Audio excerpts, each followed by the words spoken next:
YSR കോൺഗ്രസിലുള്ള 6 MLA-മാർ party അംഗത്വം രാജിവെച്ച് കോൺഗ്രസിൽ ചേരാൻ തീരുമാനിക്കുന്നതായി റിപ്പോർട്ടുണ്ട്. മാത്രമല്ല, നിലവിൽ YSR കോൺഗ്രസിൽ 2 MP-മാർ, അവിനാഷ് റെഡ്ഡി ഒഴികെ ഉള്ള 2 MP-മാർ ശക്തമായി കോൺഗ്രസ് നേതൃത്വവുമായി കൂടിയാലോചിക്കുകയാണ്. നമുക്കറിയാം, ഇക്കഴിഞ്ഞ ലോക്സഭാ തെരഞ്ഞെടുപ്പിലും നിയമസഭാ തെരഞ്ഞെടുപ്പിലും YSR കോൺഗ്രസിനുണ്ടായ നഷ്ടം അതിഭീമമാണ്. ലോക്സഭാ തെരഞ്ഞെടുപ്പിൽ കഷ്ടിച്ച 4 സീറ്റുകളിൽ അവർ രക്ഷപ്പെട്ടു. 25 സീറ്റുകളുള്ള ആന്ധ്രയിൽ 16 TDP നേടിയപ്പോൾ 4 മാത്രമാണ് YSR കോൺഗ്രസിന് നേടാൻ കഴിഞ്ഞത്. വാസ്തവത്തിൽ നിയമസഭാ കണക്കുകൾ എടുക്കുമ്പോൾ ഇതിലും മോശമായ പ്രകടനമാണ് YSR കോൺഗ്രസ്. വളരെ വൈകാതെ തന്നെ ജഗൻമോഹൻ പോലും അറിയാതെ പാർട്ടി കോൺഗ്രസിലേക്ക് ചേക്കേറും എന്ന് ശർമിള പറയുന്നത് വെറുതെയല്ല. ജഗന്റെ സഹോദരിയായ ശർമിളയ്ക്ക് കൃത്യമായ കണക്കൂട്ടലുകൾ ഉണ്ട്.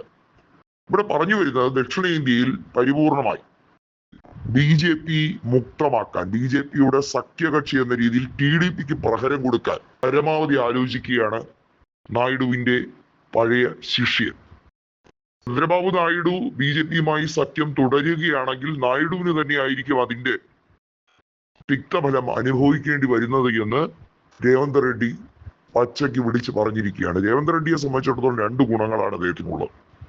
ഒന്ന്, അദ്ദേഹത്തിന്റെ നേതൃപാടവം കണ്ടുപഠിക്കേണ്ടതാണ്. കർണാടകയിൽ DK ശിവകുമാർ ഇംപ്ലിമെന്റ് ചെയ്ത പോലെ ഒരു സംഗതിയാണ് തെലങ്കാന മണ്ണിൽ രേവന്ത് റെഡ്ഡി നടപ്പിലാക്കിയത്. വാസ്തവത്തിൽ ആന്ധ്രയുടെ വിഭജനത്തിന് ശേഷം കോൺഗ്രസ് തിരിച്ചു വരും എന്ന് പോലും സംശയിക്കുന്ന ഒരവസ്ഥ ഉണ്ടായിരുന്നു. കാരണം ആന്ധ്രയുടെ വിഭജനത്തിന് ശേഷം നടന്ന നിയമസഭാ തെരഞ്ഞെടുപ്പിൽ തെലങ്കാന രാഷ്ട്ര സമിതി, ഇപ്പോഴത്തെ BRSഉം ആന്ധ്രയിൽ TDPയുമാണ് അധികാരത്തിലേക്ക് വന്നത്. കോൺഗ്രസ് തിരിച്ചു വരുമോ എന്നുള്ള സംശയം ഉദിച്ചു നിൽക്കുകയാണ്. കഴിഞ്ഞ തവണ മികവാർന്ന മുന്നേറ്റം നടത്തി കോൺഗ്രസ് അധികാരത്തിലേക്ക് എത്തിയത്. വാസ്തവത്തിൽ തെലങ്കാനയിൽ BJP 2ാം സ്ഥാനത്ത് നിൽക്കുന്നുണ്ടെങ്കിൽ പോലും, അത് ലോക്സഭാ കണക്കിലാണ്, ക്രിയാത്മകമായി 2ാം സ്ഥാനത്തേക്ക് എത്താൻ വെമ്പുകയാണെങ്കിൽ പോലും അത് വളരെ ഫാർ ഡിസ്റ്റന്റ് ആയിട്ടായിരിക്കും. അതായത് കോൺഗ്രസ് നേതൃത്വം വരുന്ന നിയമസഭാ തെരഞ്ഞെടുപ്പിൽ 117 സീറ്റുകളുള്ള തെലങ്കാനയിൽ വലിയ മുന്നേറ്റം നടത്തുമ്പോൾ തീർച്ചയായും BJPക്ക് അവിടെ 2ാം സ്ഥാനം കിട്ടാനുള്ള എല്ലാ സാധ്യതയുമുണ്ട്. കാരണം റാവുവിന്റെ പാർട്ടി നേതാക്കൾ BJPയിലേക്കും കോൺഗ്രസിലേക്കും മറ്റു പാർട്ടികളിലേക്കും ഒക്കെ അഭയം പ്രാപിച്ചിരിക്കുന്നത്. എന്തിനാ അധികം പറയുന്നു? സുദീൻ ഒവൈസിയുടെ AIMIMലേക്ക് പോലും അഭയം പ്രാപിച്ചവർ നിരവധിയാണ്.